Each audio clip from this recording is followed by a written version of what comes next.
Titles, go. You can't get there from here. Pushing the yum yum button. Drunken Noodles. Water gone bad? Happy cry. Fat Zoey. It's the old 96er. Hi, Jeff. Really horny ketchup. Okay, let's do this.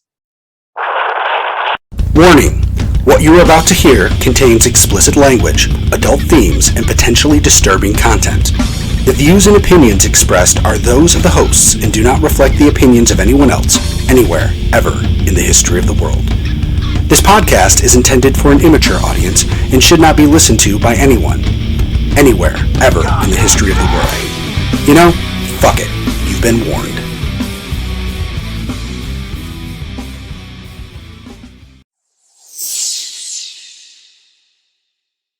Hello and welcome to this week's edition of Geek Pod. I'm Paul. I'm Hugh. Corbs. The other fuckers are in California. Silence not is yet. nice. Not all of them. No, Oh. Jack's on his Jack's way up to in the Oz, air. I believe. Yeah. He's still in the air. ATM, it's a touchdown. Poor kid. We don't know if he's going straight there, if he's kind of spinning around. That's awful. I shouldn't say that. I do not want to curse that poor kid. So let's get right to it, guys. What's got you geeked? All right. I didn't tell everybody that I was going to Massachusetts this past weekend because, I didn't want the show to get released and some fucker to come to my house and steal all my shit. But we were in Massachusetts from Thursday to Monday, and lots of cool stuff happened. I mean, I'll talk about one little instance later on. I'm not going to bore everyone in it with it, but I discovered something there. It was 95 degrees. We were on a street in a town. Oh, fuck, I can't remember. Barrington, maybe? I don't know. My mother-in-law took us to all these towns she likes to go to. And anyway, we're all standing there and it's like, what do you want to eat? I don't know. Do you want to hear? I don't know. Do you want to hear what's good? And she brought us there and she's trying to recommend restaurants, but here's her recommendation for restaurant. Oh, well, this place, I like a few things there. Well, what do they have there? Well, I don't know, regular food. The fuck does that tell us? We ended up trying to figure shit out and ducking into a Thai place that she said used to be good, but now is too expensive just to get out of the heat and talk about it, and ended up eating there. And I'll tell you, I'm not going to say I've never had Thai food. I've had pad Thai. I've had a few things here or there. I've never gone and eaten in a Thai restaurant. I didn't know what to get. I was reading the menu. My head was swimming. It was hot. I was dehydrated. Ordered Drunken Noodles. Oh my God. It's like my favorite thing in the world now. Have you ever had Drunken Noodles? I've never had Thai food at all. Me either. Okay. It's like the flat rice noodles. There's a couple vegetables in there. I mean, maybe a little carrot or something, some egg, I don't know, some chicken. But it's a chili garlic sauce and it's spicy and it's supposed to be good for like drunk food, or it's the best thing for a hangover. That's the idea why it's called Drunken Noodles. Okay. But it was amazing. We got back to Syracuse Monday and we went to Erroneous and ordered, because my wife loved the Thai rice and I love the Drunken Noodles. So we ordered more, and the rice was good there. The noodles were okay there. We're going to start hitting all the Thai places to find the one that has good Drunken Noodles. But I'm so excited to have a new favorite thing. It's so rare that I run into something brand new that I've never had before. Because, I mean, look at me. I eat everything. It doesn't happen often.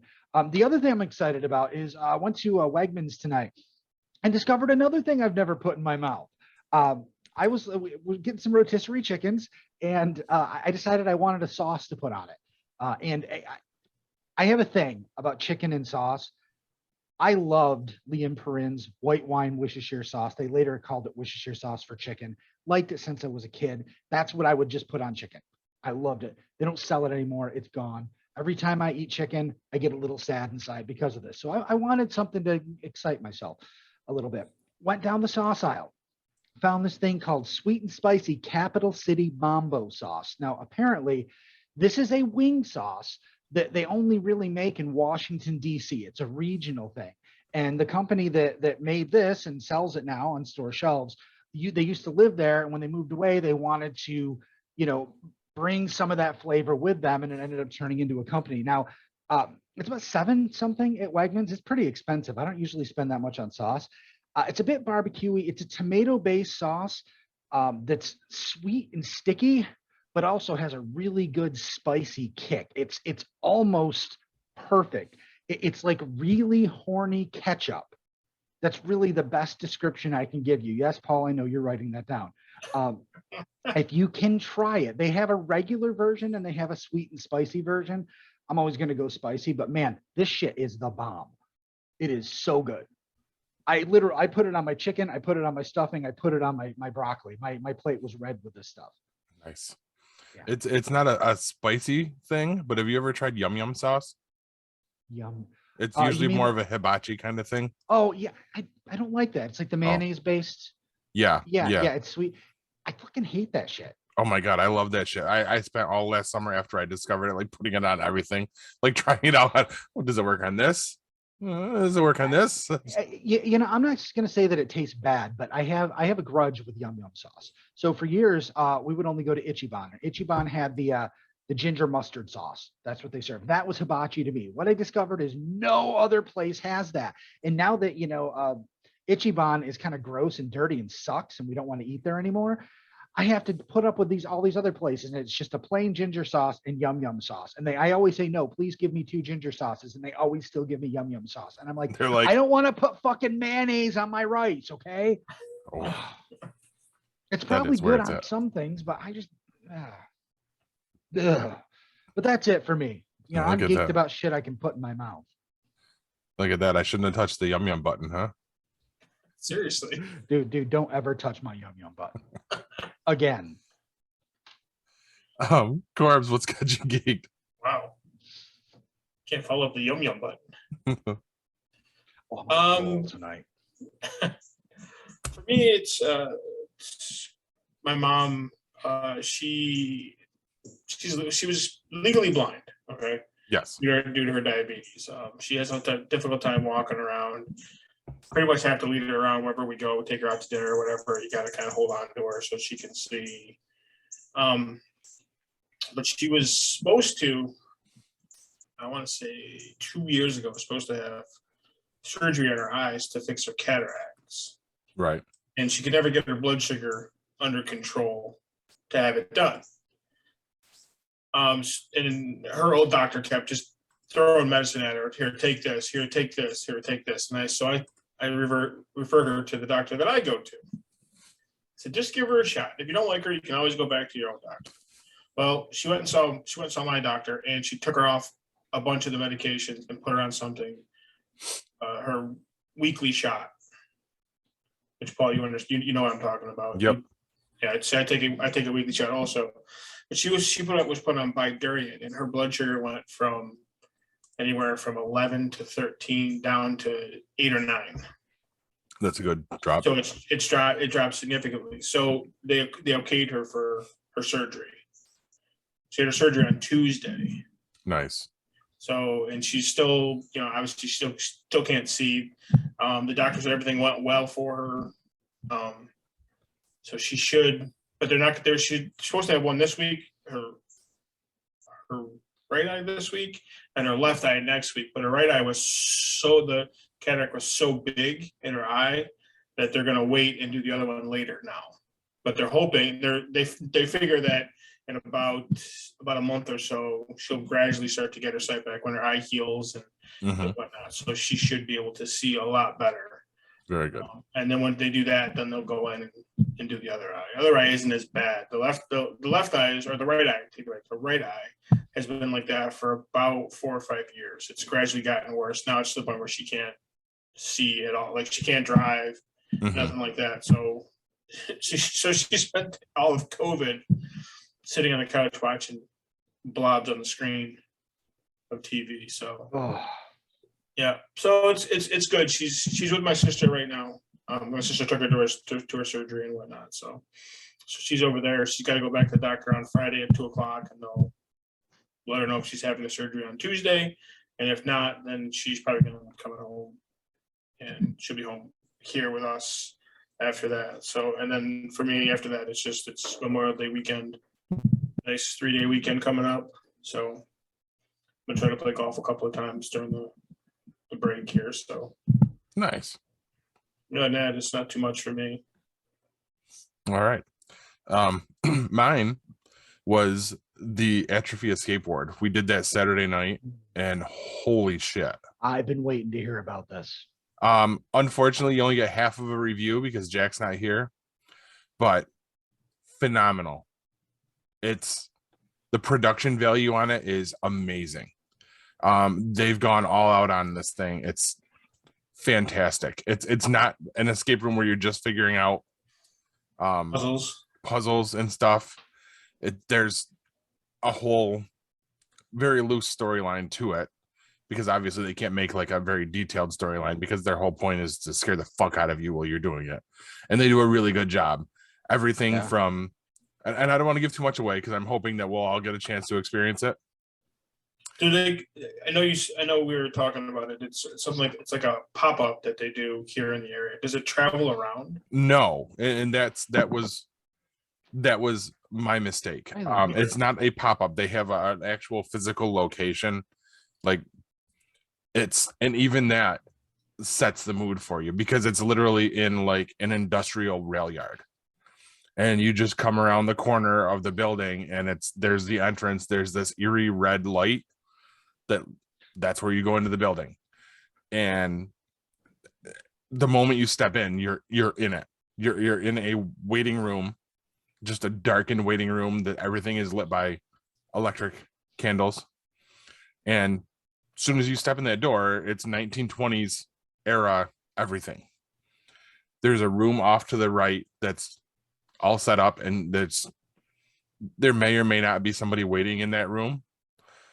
This is all before you even start, but the moment you walk in to start, you're in the shit. Like the production begins the moment they let you in. Because they let us take a little bit of extra time, and the night was backed up because it was so popular. We didn't get a chance to meet the cast, but we did meet the guy running it, Josh Reel. Guy's amazing. He's awesome. He's very accommodating. He's very interested in coming on and talking to us. Nice. Like Hugh, you just disappeared. That was cool. Oh. He's one of the characters in the show. I call it a show. I guess it's not really considered a show. I would think it's a show. Yeah. Yeah, it's a production. It is. It's definitely a production. Very well done. He's the brains behind it too. He wrote this whole thing. He got it all together. He also watched last week's episode. So Josh, if you're watching again, hey.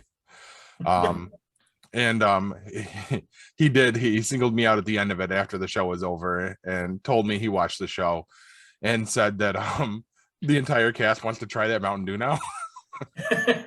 So Nice. yeah. I said I wish he would have reached out before that because I would have brought up a freaking 6-pack or a case of it for him. But again, Josh, if you're watching, that was awesome. I mean, we told him that night he got an ovation when it was done. We all were hooting and hollering and clapping. How many people? How many people in your group? It ended up being 4. It was supposed to be 6. Okay. But two of the people couldn't make it. Fantastic. I guess my next question would be: is how many do they let go in a group at a time? I think it's 6 is the maximum. Okay. And what's the pricing like per person? I think, because I don't know, because we were comped them because of Sci-Fi Horror Fest. I think it's $35 a person. Okay. They're always running specials where you can get money off of a group. What about age limits? That is a good question. Because I have a 10-year-old that loves horror movies and Fright Nights and everything. So Okay. you think that'd be too intense for a twisted 10-year-old? It's pretty intense. They're not allowed to touch you. You're not allowed to touch them. They tell you that right at the beginning. Oh, great. Can't beat anybody up. It's funny you say that. There may have been one small incident, which I apologize profusely for. What happened? What did Jack do? It wasn't Jack, it was me. for whatever reason, and you guys will probably remember it from Five Wits too, I always jump out and take the lead on this stuff. Like, remember, like, as soon as we walked into the tomb, I was like right there at the door, front guy, until It's because Crazy Pants. you think you're Star-Lord. That's why. That's great. I like that. Well, that was happening again. I was kind of playing lead on it for whatever reason, and as we're coming through, there's twists and turns. You're walking through this.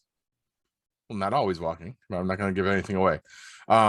Walking through this asylum, through this hospital, and at one point they're leading you quickly through, and you turn a corner, and then there's the doctor like on the corner as you go to turn, purposely for a jump scare. That's the idea. Yeah. I may have punched the doctor in the chest. Not a full one. Okay. Was it like a punch like this, or was it like? No, it was full on, like just a quick rock'em sock'em robots punch. And I mean, I immediately I broke the rules right there. I grabbed him by the shoulders. I said, "I'm so sorry. You were right there." And he didn't break character then, but at the end of it, he laughed because then he told me who he was, and because it was Josh, clearly. When he told us he was Josh, I'm like, "Oh my God, great." I punched the freaking owner. I said, "I am so sorry." I said, "I didn't mean to that." He starts laughing. He goes, "You have no idea how many times that happens." But yeah, it was completely unintentional, but it did happen. And it was funny. I was telling Kristen about it the next day, and I said the same thing. I said, "May have punched a guy." She goes, "Oh my God, are you getting arrested?" I'm like, "No." Now, did she look concerned or excited when she said that? Surprisingly concerned. I think she was probably just thinking about bail money. Sure. But I cannot state enough, or well enough at least, how great this is, and you guys have to go try it. Not just you guys here, but you guys watching at home, listening at home, all 5 of you, including you two. Oh. That makes more sense. It's phenomenal.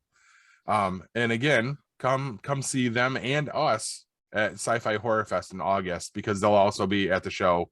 I believe they said they're going to have a special opening of it then, so they'll be selling tickets at the show. You can do it. It's by reservation only, like just about everything is at this point. Show notes is going to have a link to their commercial, I guess, on YouTube as well. Check it out. It's phenomenal. The puzzles and everything are hard, but they're solvable. We made it through the whole thing. And the actors are there to assist when you need it. They drop little hints and stuff, but and I have to say that the grouping that we had was a really good time. It was Tiffany from Sci-Fi Horror Fest, her best friend Melissa, myself, and Jack. It was a really good time. We worked very well as a team. Also, the first time I've ever been called stoic. Okay. Yeah. So Was Jack holding your hand at the time? You need to let Jack tell his side of the story. That's all I got to say. There's something you want to tell us about? No. I mean, let me put it this way. I did at one point yell out, "Jesus Christ, Jack, really?" Was there some serious? Was there some cuddling going on? No, but no. Okay. Was there some piggyback riding? I think he probably would have if he had the ability. Wait. Were you Shaggy and was he Scooby? Basically, yeah. There at one point, lights just completely cut out on you in the middle of something insane going on, and it just goes pitch black, and all of a sudden something grabs my hand. That something standing next to me was Jack. Jack came unraveled real quick when we got in there. Wow. To the tune of him saying, "Why the fuck did I agree to this?" but he was a Oh. champ. In one of the things that we were stumped on, he was really kind of instrumental in getting it figured out. So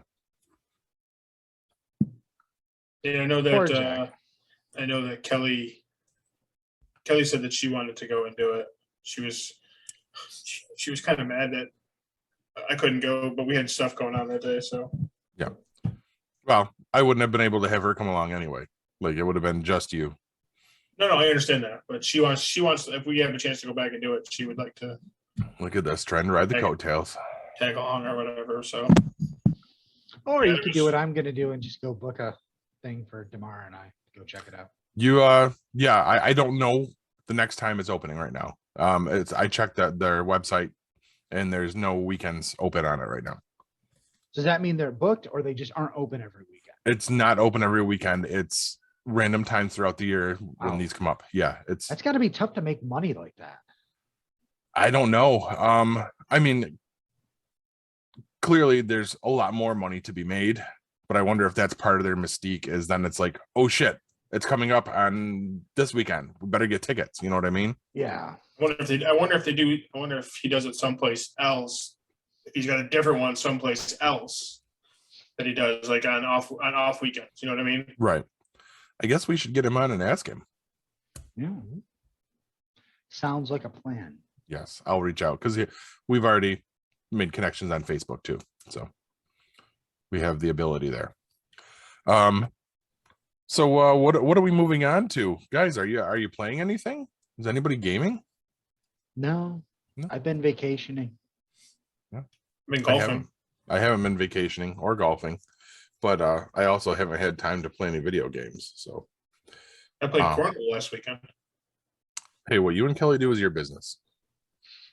Shit, it was her and I. There's a place up in Tournament, not tournament. It's yeah. a league, right? Like, no. Well, it was for the CNS girls softball. So Kelly's cousin's daughter plays softball for CNS.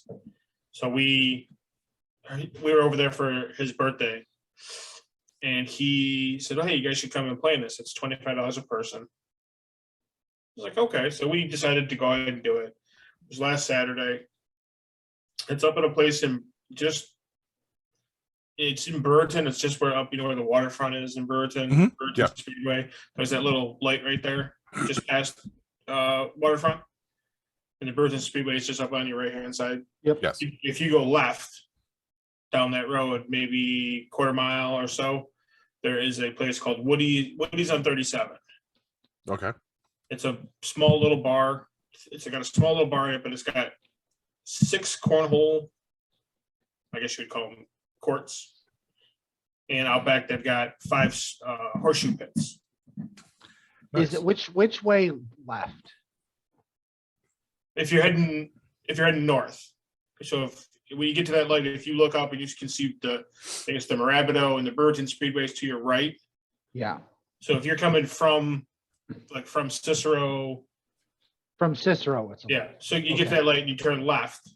I think it's River Road or something like that. I'm not sure what the name of the street is, but it's up there. It's a great little place. So we actually got talking to the guy that owned that about maybe renting the place out for like a party, for like a birthday party or something like that, because we got like 7 birthday parties in July. Nice. Now with you.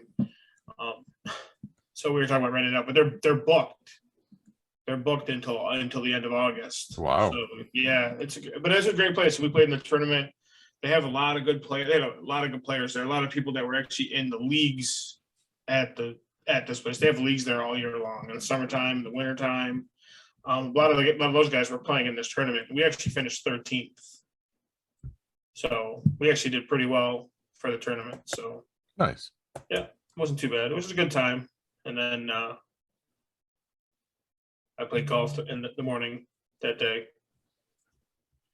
She wasn't too happy about that. But well, because I played 9 holes, I was going to play 18. The group of guys I was playing with played 18. I played 9, but we got done in in an hour and a half. And I was like, I think I can get in 18 and be home in time. Yeah, that wouldn't have worked out. She wouldn't have been happy if I did that. So I left right after 9 holes, and I got home here So we made it to the tournament in time, but it was just funny because I was like this close. I was like, I can squeeze in another 9. I can do this and be home by a certain time. I told her to be at the house at my apartment by 10:30. She didn't get here till like 10:45, so I was like, man, I could have done that. I probably could have played that, but that's more I thought about it. I was like, well, if I get done at like 10:30, then it's like 20 minutes home, then it's like 10 minutes in the parking lot, 20 minutes home. Now it's 11 o'clock. We wanted to be there at 11 o'clock. I'm like, just go home and be a good boyfriend. Right. Not get murdered in your sleep. Pretty much. All right. Well, as you see, Kev's not here to do his tabletop review, and we're not covering it for him because, I mean, let's be honest, none of us can fill in for that mustache. So, I think I can find somebody to fill in for that mustache, but we're gonna have to pay him to show up here. Tom Selleck? Yeah. You know his agent? I can call Courtney Cox. Get right on that. David Arquette. All right. Why don't we throw it to commercial and we'll come back with the news. Stick with us, guys.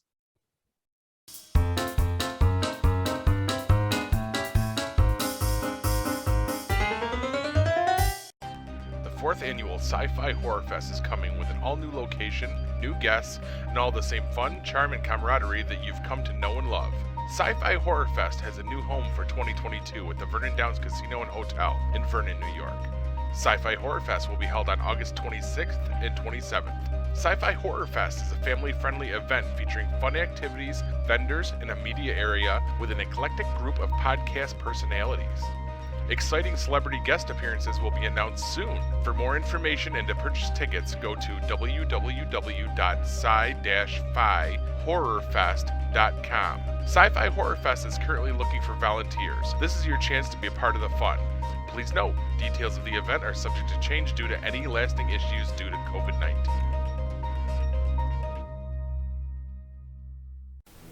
Looking for the hottest new comic on the shelf or a key back issue to complete your run? How about that rare statue or action figure that you've scoured the internet looking for? Come to Collectibles Galore, located in North Syracuse with ample off-street parking. Collectibles Galore has a huge selection of comics, toys, and rare pop culture items you won't find anywhere else. Comics Galore is always buying comics and toys and will give you the fairest price for your collection. New customers get 15% off their first purchase in store. Collectibles Galore for all of your pop culture needs. Stop in and see for yourself why Collectibles Galore is the king of comics.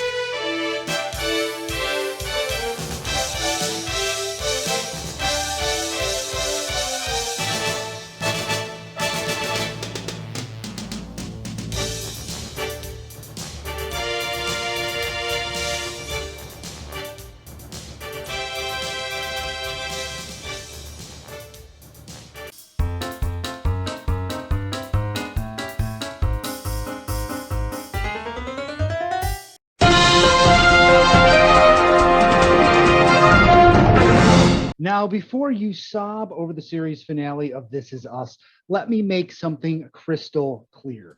I do not understand why you would deliberately watch a show that makes you cry on a weekly basis.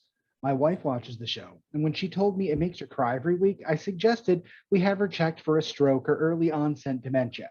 Who does this to themselves? Yes, occasionally a deserved scene will bring a tear to my eye, and that's okay. But to seek out despair like some kind of deranged emo glutton for ugly crying, that sounds like a boss in Silent Hill or a character in 13 Ghosts, not a demographic. What the fuck?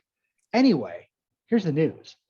First up, the honeymoon's over. Returning WWE superstar Alexa Bliss has a stalker problem. She recently took some time off for a surgery and to get married and showed back up on TV a few weeks ago. While most fans are happy to see her back, one in particular seems to be angry about some fucking thing. She received messages on social media threatening to shoot her and her new husband. My dude, if you're mad you didn't get the girl, this is not the way to win her over. Just saying, watch an 80s movie for Christ's sake. The authorities have been notified, and hopefully they can get a handle on this whack job before it gets any further out of hand. Luckily, the cops did not respond to the report with, but isn't it all fake? Next up, in a convention center far, far away, Star Wars Celebration is this week in Anaheim, California. With more, our own man on the street, Kevin, is on location from California. Kevin? Kevin? What the fuck? Isn't this how it works? I intro and I throw it to the person on scene. I mean, how many years have I been doing the news? Haven't I earned just one live feed on location? Does Judy Woodruff or Wolf Blitzer have to worry about whether their live feed will happen or not? This is fucked up, man. I thought we had this worked out. You can fix this in post, right, Paul? Like maybe a picture of Kevin in a hurricane right there, or maybe a picture of Kevin in a furry convention here, or he's in California, so Kevin on the set of Baywatch right here. Man, I never asked for anything, just this once. Anyway, moving on. And finally, you might need to take some extra time off work. The run times for the season 4 Stranger Things episodes have been released, and they are startling to say the least. All 9 episodes clock in at over an hour, with most averaging an hour and 20 minutes, and episode 9 at a whopping 2 hours and 30 minutes. Where I come from, we call that a movie. This is a difference of over 200 minutes more than any prior season. It seems to me this could have been the seasons 4 and 5, split if they had this much material to go over. It also explains the $30 million per episode budget they had on this season, which is downright obscene. For that amount of money, I am not opening the Domino's Stranger Things app to order a pizza with my mind. It should just show up a few minutes after I begin watching. And that's the news, kids. Now, did you know that in New England, the saying, "you can't get there from here," actually means fuck you? I did not know that until this past weekend. I think the bridge that I walked into forehead first might have been trying to tell me I can't get back to my car from where I was, but I did after I could see again. So fuck you, you stupid stationary bridge that was right in front of me with the damn yellow line painted on it as a warning. I can get wherever I want from wherever I am with a concussion. Also, one word that sounds like two, what will mix with COVID and come for you: MonkeyPox. This is going to give us the zombie apocalypse I've been waiting for. We're all going to be running around yelling, "Boomer!" If you know, you know. Paul? In other news, water bottles have an expiration date. Back to you, Corbs. Water has an expiration date? Don't want to be drinking that bad water. This water's gone bad. All right. That's new. That's a new one for me. I didn't know water could go bad. The water in my faucet never goes bad. The water from my hose in 1980 is still good. Whatever happened to that water? I mean, nowadays you can't drink that water. It's like politically incorrect or something. Hose water, bad. Nobody is telling you not to drink from a hose. Then why do no kids ever drink from a hose? Ever? Because it's fucking disgusting. That's why. We were stupid. I'm still alive, and Just because you didn't die from it doesn't mean it's smart. I can go inside and get fresh water from a faucet, or drink it out of a hose that's been sitting here with bugs fucking in it since the last time Dad watered the garden. I mean, fuck. that's why you let it run for a few minutes, and there's no bugs in it. Yeah, but still, Then it gets come cold. on. Yeah, would you drink out of a cup I fucked in? Just rinse it out a little bit? No, probably not. Why are you fucking in cups? I don't know. Gonna say, If you want to drink out of a hose, drink out of a hose. No one's stopping you. Those stupid Facebook memes have people thinking that there's someone out there saying, "No, you're not allowed to drink out of a hose." No one fucking said that. it's true. I think you pushed a button there, Corbs. It's damn true. I did. I pushed that. I pushed this button. Why don't you push the movie review button now? No, I like pushing this button.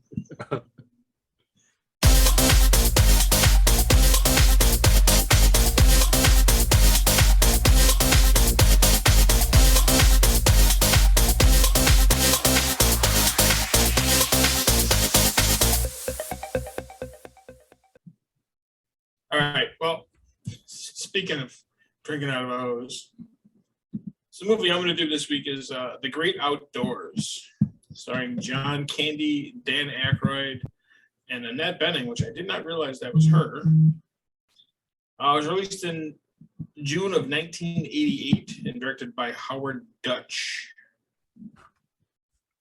All right, so nostalgic about the good old days in a honeymoon cabin, the patriarch Chet and the Ripley family set off to the idyllic woods of Wisconsin for the summer vacation. However, their plans for a peaceful family bonding in the heart of untamed nature will be thwarted when the high-rolling brother-in-law, Roman, and the snotty Craig family decide to crash the party. Eventually, as the two families try to have a good time together, a seemingly endless series of misfortunes and many disasters. That's from drinking out of the water hose. It was. Many disasters with thirsty leeches, cunning raccoons, and a mythical wild bear threaten to ruin the vacation. What will it take to salvage the weekend? Dun, dun, dun. Right? Is this the movie where the fucking guy keeps getting hit by lightning? Yes, he struck 77 times or something like that. If you see the movie, you'll understand that bit there. That's the only part of this movie I remember. Remember the old 96er? That's terrible. Get the fuck out. I'm serious. I can't. You went. Jesus. Suck my wake. No? Wow. No. That's terrible. Terrible. So, I mean, it's a decent movie. I'm not going to say it's a great movie. It's a typical John Candy movie. A lot of laughs, a lot of like slapstick comedy stuff. So, I mean, I give it 2 stars. It's a funny movie. Obviously, there's some funny parts in it. The raccoons are pretty funny. They're trying to, whether eating the garbage and knocking the garbage cans over and all the stuff they try to do to keep them from knocking the trash cans over, and they still do anyways. Stuff like that. You know, the old 96er steak that he eats, or he's supposed to eat. If he's all 96 ounce, it's a 96-ounce steak. It's like huge steak or whatever. If he eats the whole thing, the whole family eats for free or whatever. Good stuff. So, I mean, obviously, John Candy eats the whole thing. Is this the one with the hot dogs are made from lips and assholes?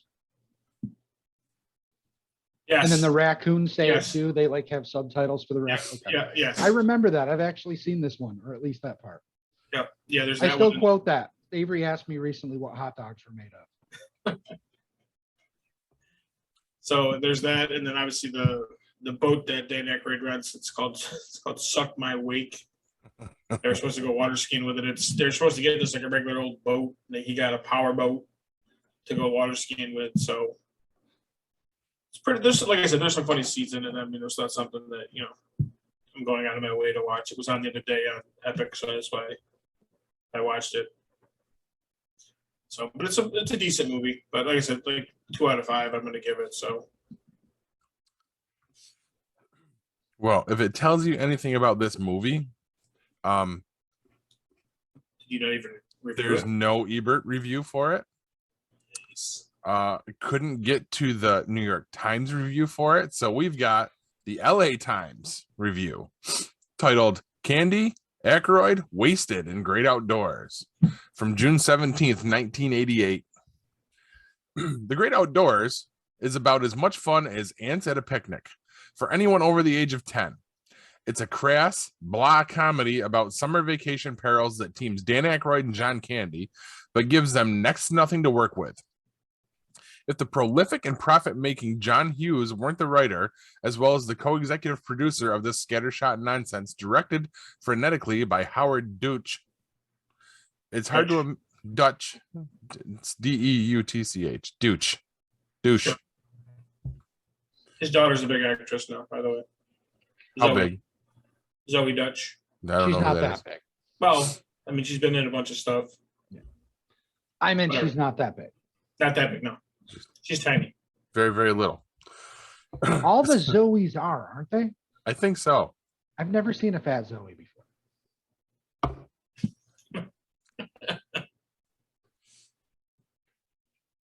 Okay. Nice ball. All right. Directed phonetically by Howard Dutch. It's hard to imagine the film getting made, let alone attracting Aykroyd and Candy. Aykroyd plays obnoxious Chicago con man Roman Craig, who arrives uninvited with his wife, Annette Bening, and near-mute little twin daughters, Hillary and Rebecca Gordon, to a mountain cabin rented by his brother-in-law, Chet, John Candy. Just as Chet, his wife, Stephanie Pharisee, and two sons, Chris Young and Ian Giotti, are settling in for a brief vacation.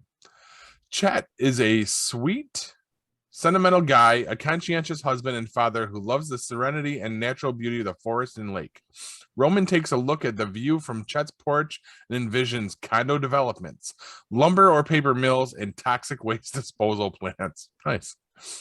You wait in vain for the men to struggle over the fate of the environment, or anything else for that matter, while Roman subjects the eternally susceptible and forgiving Chet to an endless series of humiliating pranks too inane to warrant description. However, let it be said that Candy wolfing down a 96-ounce slab of rare meat is not a pretty sight. The movie turns to mush when Roman pointlessly turns out to be not such a bad guy after all. The only time when the film rings remotely true is when Chet's older son, Buck, played by Young, attempts a romance with a local girl played by Lucy Deakins. Wow. Who's understandably wary of dating boys who will soon be going back to the city. Unfortunately, the effect of this whiff of reality is to make everything else seem false and forced. Aykroyd and Candy, who can be hilarious, should have been choosier. If you manage to sit through the great outdoors, MPAA rated PG for a few of the milder four-letter words, stay for the end credits. This is when Aykroyd dances to Wilson Pickett's 60s hit, Land of a Thousand Dances, working up in a few final moments the only genuinely fun and energy in the entire film.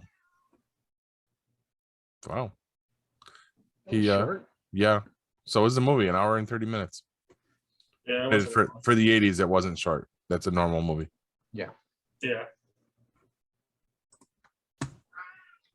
Exactly. Yeah. Oh, you could hear that? Yes.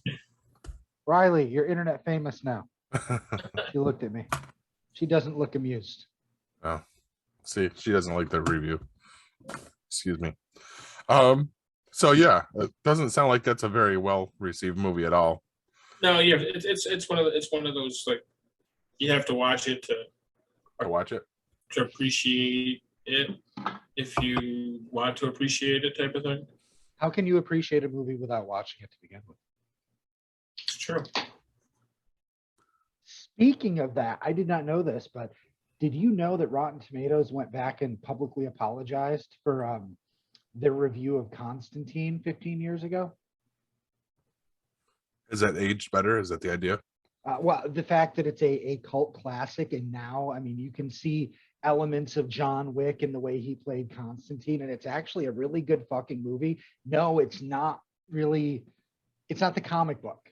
You know, it's kind of like an Elseworlds, but if you take that away from it, it's a good fucking movie. It's actually one of my favorite movies. And I was just shocked today to learn that they actually came out and apologized for it. Nice. And did a whole article on it, on how, you know, it actually is a good movie and it holds up today. I don't know if I've ever actually seen that all the way through. I mean, visually, it's fantastic.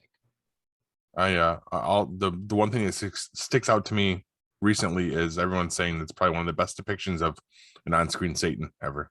Yeah, well, I would say one of the best depictions of hell too. I mean, that is embedded in my mind when I think of, you know, what hell would be like. That's pretty much it now. Nice. And it's cool because it's not that different from it's like where we are now, but all fucked up. So where we are now. No, it's just like blown out, bombed up cityscapes.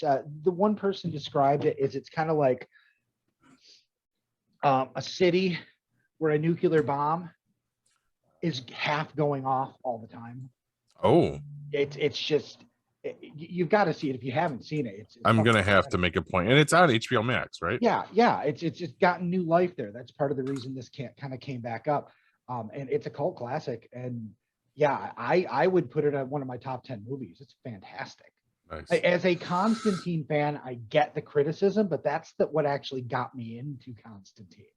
So you saw the movie and you're like, this is cool. And then you went and sought out. Looked for the comics, and then I was like, oh, this is completely different. But I didn't already have that image of John Constantine in my mind when I saw the movie, and I was blown away. Gotcha. All right. Very cool. I may, when I have time, add that to my list of all the others that I have to check out. We'll talk about it in like 2033. Yeah, that should be about when I might get around to it. Right behind Dread. So anyway, well, I've been tasked by Jack to continue on with Jack's Erroneous questions of the week. Cue the music.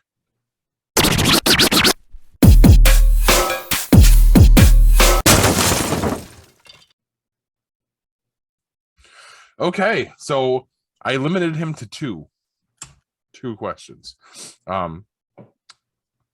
So, and he said that the topic for these ones is just random trivia. Okay. First question. What two U.S. states do not, or did not, since none of us do anymore, observe daylight savings time? Arizona's one. Yeah, I don't know the other one. I wasn't aware of this either.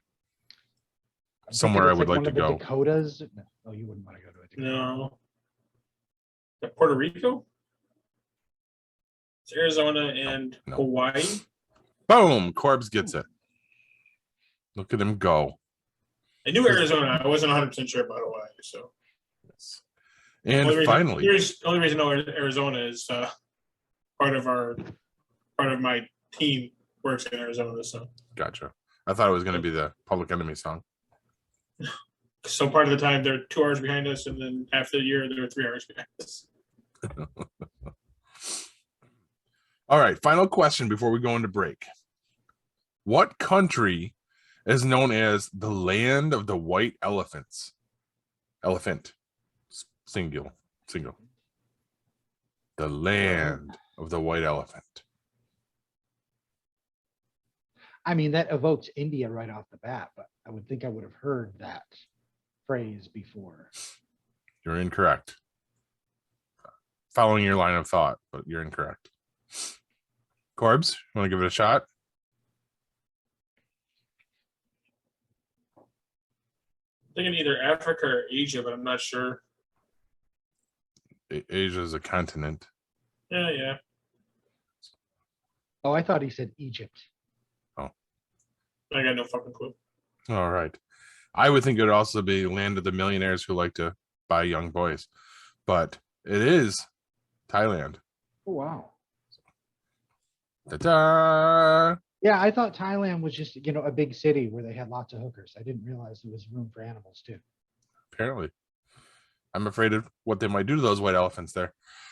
In that case, guys, let's send it to break and we'll come back and wrap this thing up. All right. Stick with us, guys.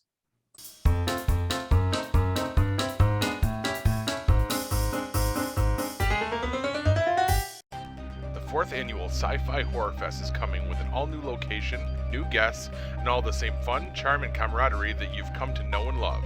Sci-Fi Horror Fest has a new home for 2022 at the Vernon Downs Casino and Hotel in Vernon, New York. Sci-Fi Horror Fest will be held on August 26th and 27th. Sci-Fi Horror Fest is a family-friendly event featuring fun activities, vendors, and a media area with an eclectic group of podcast personalities. Exciting celebrity guest appearances will be announced soon. For more information and to purchase tickets, go to www.sci-fi-horrorfest.com. Sci-Fi Horror Fest is currently looking for volunteers. This is your chance to be a part of the fun. Please note, details of the event are subject to change due to any lasting issues due to COVID-19.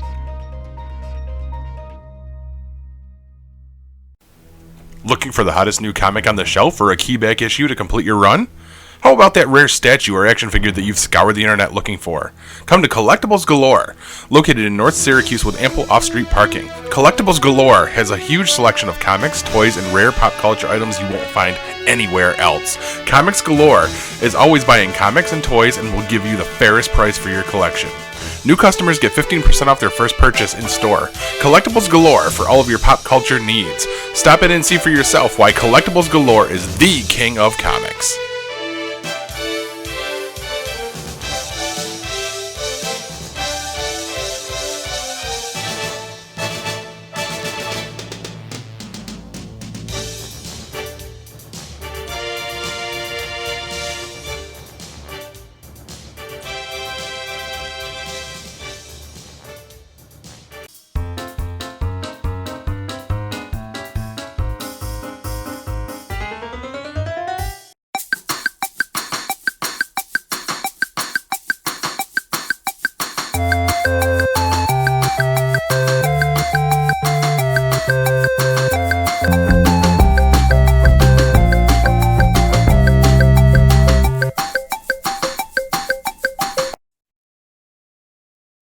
And that slickly produced little intro means it's time for the weekly topic. Guys, it got me thinking, since, you know, a good portion of our show here is now getting ready to attend probably one of the biggest cons I'll ever get to go to. And it made me wonder, guys, who is the one celebrity, living or dead, it can be, that you would want to meet?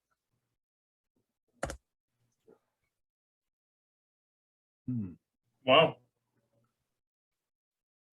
I don't know. I already met William Shatner, so.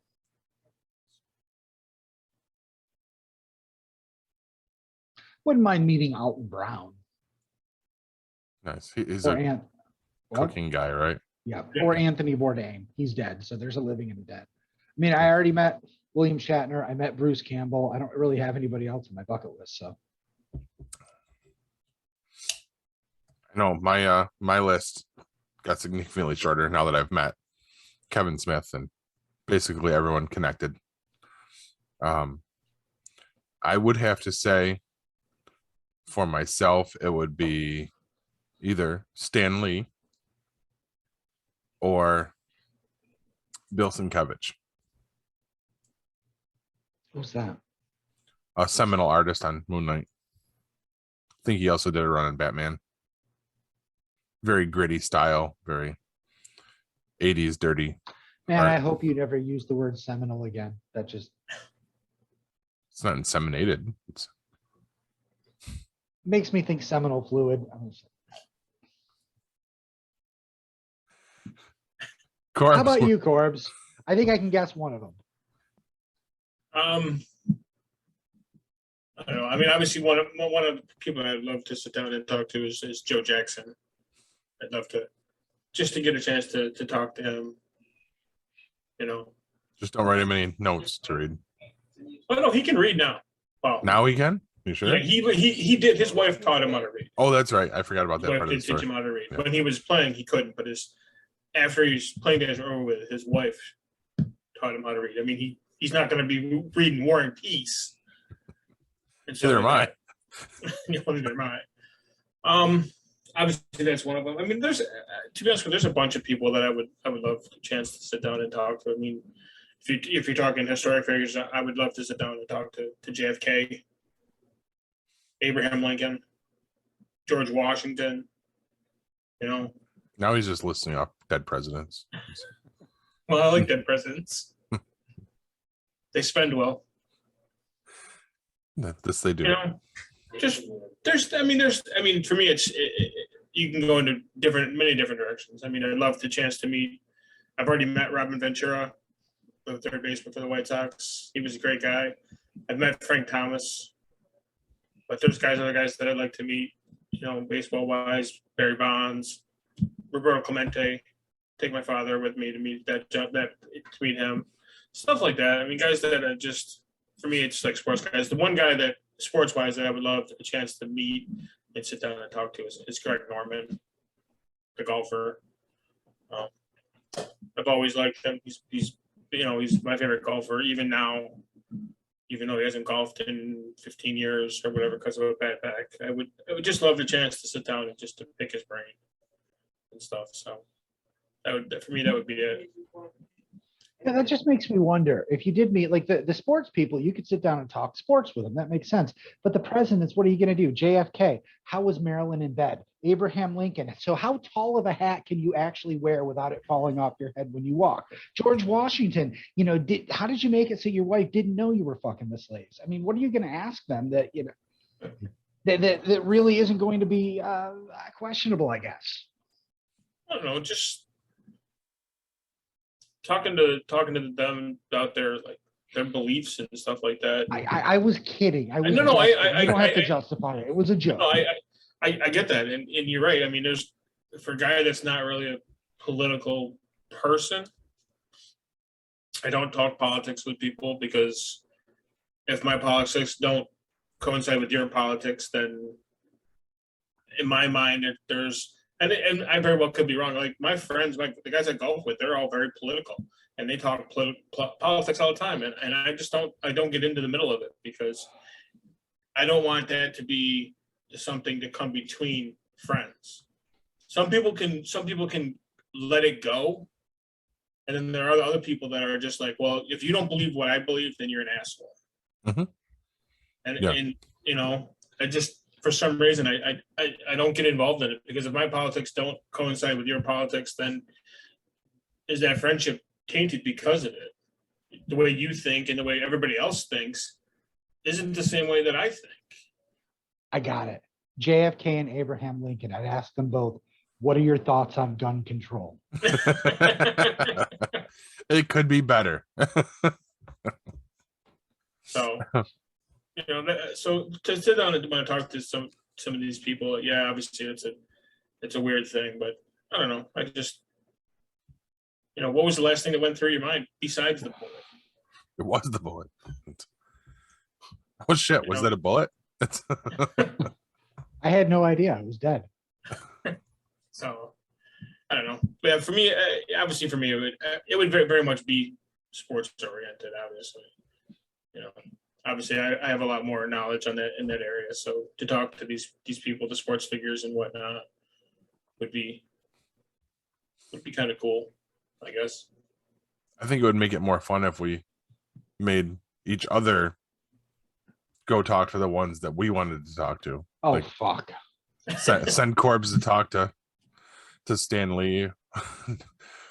We'll make Hugh go. I probably could talk to Stanley because I could ask him about being on Big Bang Theory and you just avoid the whole Marvel thing altogether. Exactly. And just go, I mean, talk about Clerks and shit like that. You put me with Joe Jackson. I'm gonna be like, hey, so you want to go buy some shoes? I know this great shop down the street. They sell shoes. Come on. We could call him Shoe to Joe Jackson. God, Shoe Joe Jackson from now on. All right. I'm thinking that our boys in California might actually get a chance to meet some people on their bucket list. Probably this weekend. However briefly it will be. Do you guys have bail money for Jack when he tries to hump Ewan McGregor? He's on his own. Yeah. He is on his own. Yeah, he's done everything else on his own, and he's proud of it. He can handle the bail money too. That's right. When he tries to get Carl Weathers to punch him or something. Dude, I hope Kevin's there for that and he records it. That's all I gotta say.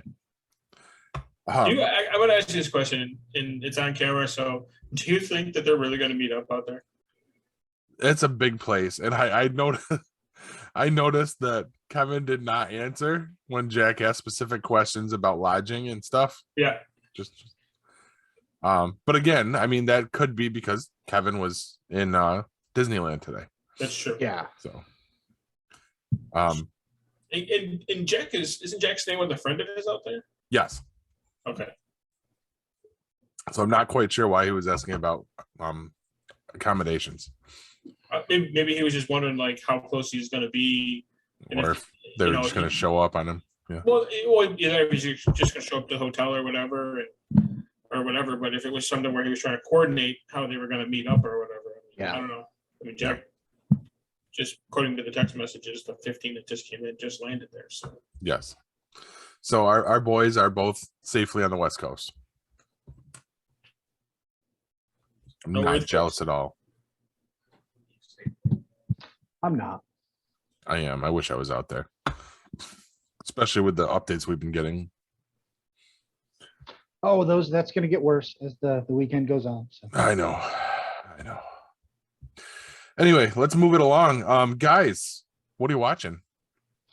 Well, you had said that there. Oh, sorry. What? TV. TV. Yeah. You said there wasn't a lot on the list. I'm just going to throw it out there. Halo finished up, and we finished watching the last 2 episodes last night. I liked Halo. It was good. Now, I have to ask you guys an honest question. Do either of you realistically plan on watching Halo? At some point, I'd like to, but it's not going to bother me if it gets spoiled. Okay. How about you, Corbs? I plan on. I don't have Paramount. I do plan on trying maybe watching it. I've actually contemplated getting Paramount because I know my son wants to watch Halo. So, but if you can talk about it. Okay. Well. Here's the thing. Everybody's been freaking out this entire time because Master Chief isn't like he is in the video games. So in the video games, if you don't know, Master Chief is very stoic, like Paul was at the asylum this weekend. He doesn't say a lot. He doesn't. Yeah, there you go. He doesn't take his helmet off. He's very businesslike. And this entire time, they're like, oh, he took the helmet off. Oh, he's only like that because of this chip in his back he removed. That doesn't make any sense. All this stuff, he showed emotion. He actually kind of got it on with this girl. The end of the season finale kind of puts him back in the place where he could be the character from the games. Now, it's important to note, this show does not touch on the game's timeline. Everything that happens here happens prior to the first Halo. So It's almost the same thing they did with Preacher. The first season was like a prologue leading up to, because like the first season of Preacher, people were pissed off because they didn't even get to the comic book until the second season. I think this was kind of the same thing. Now, I could be completely wrong, but where they ended it, it's entirely possible that he is going to be exactly the character they were expecting as they move into the storyline that was shown in the games. And the reason I like this is because it is very tragic. Okay. So here's the spoiler part. Master Chief and the other Spartans were kidnapped when they were young, kind of brainwashed, turned into these warriors. These little things were put in their spine that made them not have emotions so they could be clear-headed and focus on battle. And he gets his past back. He gets that out of him. He gets his emotions back, his humanity back, and then loses it at the end of this season. And all of a sudden, everything that happened in the Halo games that was so big and heroic is incredibly tragic because that wasn't the real man. And the real man may be gone. And he was also heroic and awesome as his true, authentic self. If they do what I think they're doing, I think it is brilliant storytelling, and it makes the entire thing tragic happy. It's a happy cry, I guess, or something. It's certainly not This Is Us. I was blown away that they ended it that way. And I'm like, this leads right into the game. I mean, not quite. At the end, he's been taken over by his AI. He may have been wiped out of existence. She says she doesn't know if she can get him back, but they had to do it to save everyone. Clearly, she's not going to stay inside his head. So what I'm thinking is they may have to reboot him as a version of his personality constructed from the data they have. And that's how we end up with the Master Chief from the games. But that just makes the whole thing tragic now. You know what I'm saying? Yeah. That was so good. And now, if you took all the Halo references out of it, I don't think anyone could complain that or say that it wasn't a really good sci-fi show. It was excellent. The visuals were, up to expectations. The acting was all up to expectations. It was all really good. But we'll see what they do with season 2. I mean, I think this is an opportunity to make the fans happy while carving out their own little part of the mythos. Mm-hmm. And kind of putting a spin on things, or maybe they'll just go in a completely different direction like this season and people will still be pissed. How many episodes was that? It was 9, I believe, 8 or 9. Okay. Nice. I'm going to have to look into that. It was pretty cool. Especially visuals. Okay. Very cool. All right. That's cool. That's a prequel to the games. That's That way you're not stepping in the mythos. Yeah, I don't know if that was always their intention, but as I understand the game starts, at least in the game, they stumble upon the Halo world. Here, they've changed it a bit. They know it exists, but they haven't found it yet. But that doesn't mean they can't still stumble on it and basically maintain. Yeah, the only difference would be now they know about it when they stumble. Oh, this is what that was. But I don't think that anything that's happened so far fundamentally changes the ability for them to tell the story from the games. Nice. But you didn't know that until the end, till the very end. Up until that point, it seemed like, wow, this is a radical departure. And then boom, reset button. Interesting. I like it. Yeah. As I was telling you guys, I'm really not watching anything. It's kind of that hiatus season where shows aren't on. Right now it's just Flash and Fear the Walking Dead, and the less I have to say about Fear the Walking Dead is more beneficial to me. That's so with Fear, obviously Madison's supposed to be coming back. Yeah, that's all I keep waiting for. Yeah. And if I'm not mistaken, is it next week, like the Mid-season or whatever? Mid-season or the season finale or whatever it is. Okay, I don't know where you guys are, and I didn't get to watch this week's episode because I was on vacation. But I believe next week's episode is the finale for me because I'm a week ahead. Okay. And we just decided we're going to watch them together. Nice. Where I'm at? The one that we was just on was where Alicia and Strand. That's his name. They're in the tower together, and they finally they. Wait, stop right there, because if he doesn't know what we're talking about, you don't want to go into. Well, it's the one where it ends with the light blowing up and everything.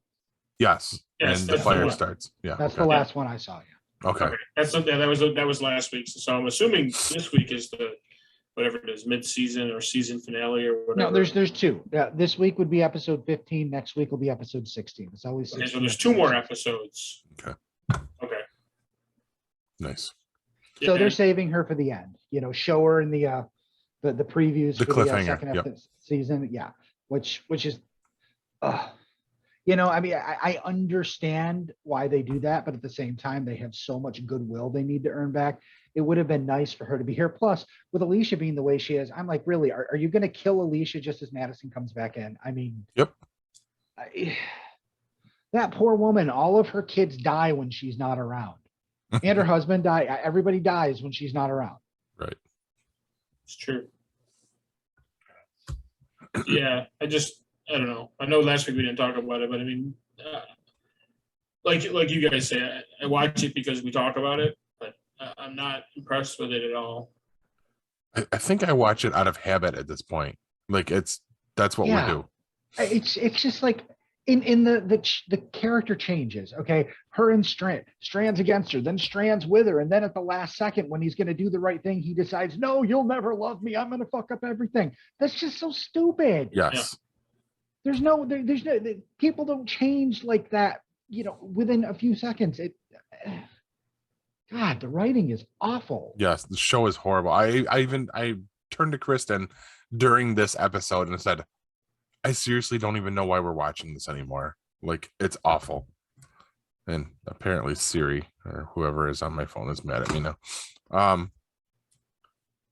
But it's one of those things where you almost feel like you gotta just see it through. And maybe you can watch it to see if it gets any better, and it just keeps getting worse. Mm-hmm. It's like one of those rabbit hole things. It's like a train wreck. You just can't watch it. You can't not watch it. You're just sitting there going, I just gotta have to see this to the end to see what happens. And I mean, one of the things that keeps me going is Dwight's old lady. I like watching her. The what? Dwight's old lady. I don't remember what her name is. Sherry. Yeah, Sherry. Yes. Wow, she's the character you like? Yeah. I completely forget she even exists most of the time. Okay. I mean, when she comes on, that's when I'm like, oh. Oh, hello. Hey. That's otherwise, when you become Pepe Le Pew. Yeah. Other than that, we're watching The Flash, which is again not anything that's wowing me. Yeah. And I'm catching up on Young Rock. I just watched the episode where he was in the locker room with the wrestlers. You're ahead And of then me. and then the next week it was like back to a different part of his life. That show skips all over the place. So Yeah, I was hopeful because where I'm at right now, there's been actually like 3 consecutive episodes where it's telling the same time frame storyline. It's when he was in the CFL. So I was like, okay, maybe they, kind of figured it out that you just stick with a timeline, but apparently not, huh? No. But when you get to that episode, it was great because I mean they didn't try that hard to get people that exactly looked and sounded like them. But the guy they picked for Stone Cold, I mean he looked a little weird because he had a little bit of hair. He had a short cut because he was the ringmaster at that point. But he nailed the voice. The voice was great. The look was just he needed to shave that off. Gotcha. The other one that they did a really good job with was Macho Man. The guy that they had for Macho Man was great. I don't think I saw that. He was in a lot of the first season, like when they were in Hawaii. But I stopped watching. Oh, see, we had stopped, but I was still recording it. So now there's nothing to watch. I'll binge 2 or 3 episodes at a time because they're 30-minute sitcoms, which you don't see anymore. So I can't decide if this is a narcissistic vanity project or an actual test at a presidential run. Yes, is the answer. I think putting out all of his history and dirty laundry. I mean, that's kind of perfect. Yeah. Yeah. And the thing is while watching this, and they do the kind of wraparounds with the show where he's supposedly running for president. I don't know if you've seen any of it, Corbs. I saw the first episode. I tried to watch the first episode on Peacock. Hulu or whatever, wherever I found it. Peacock. But it kept like cutting out, so I was like, fuck this. But yeah, it's supposedly his whole campaigning for the presidency.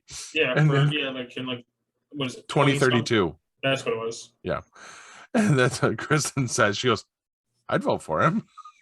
So, I mean, like you said, this might be a test. So I think it is. And then if anyone has any questionable or questions about his past or whatever, it's all there. I mean, even the shoplifting shit, he put it all out there. So unless there's some dirty secrets he isn't going to put out in the show, I mean, that's pretty safe. Full disclosure, yeah. But to be prophetic, he needs to get a Rosario Dawson as his running mate. So, but for television, that's really all I've got. Yeah, and another show that I watched was Billy the Kid. Still continuing on. Yeah. Is he still a kid? Yeah, he's 15 in the show. I mean, the kid playing him looks like he's about 22, 23. 46. Yes. Yeah, seriously. He doesn't look like he's 15. I mean, he's freaking like 6'5", but he plays him. He's actually English too, so he's got an English accent when you listen to him talk because they talk to him after the episodes about the episode and whatnot. But he plays him really well. This last episode, they were in Mexico. His first time in Mexico, and this is where he ended up becoming a murderer. Killed his first man in this episode at the end of it. So, it's a decent show. I mean, I tune in, watch it, I tape it, and then watch it. A day or two later. Or so. But it's decent. If you're a history buff like if you're history like I am, and you like Old West history, this is something to definitely take in. So. Nice. All right. You have anything else, Hugh? And I just realized that I never fixed our order, so the last part of the show is backwards. Oh well. Hey, didn't you have a WTF file from last week? You forgot. Yep, but I don't remember what it was. You got it again. I've still got it waiting. What the fuck?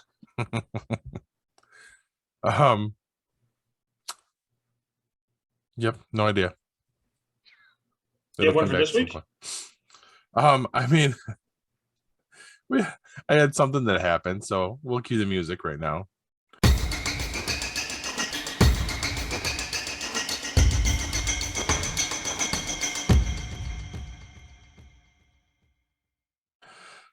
Okay, so I'm at work, and walking through the office, and I'm coming up upon an attorney that I've got quite a bit of history with.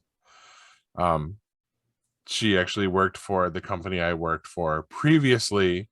Then I left, and then we acquired. They came over, so she's known me for quite a few years. Walking through, and she's coming at me, big smile on her face, and we come up, and she greets me. She says, "Hi, Jeff," and keeps walking. What the fuck? Wow. Huh.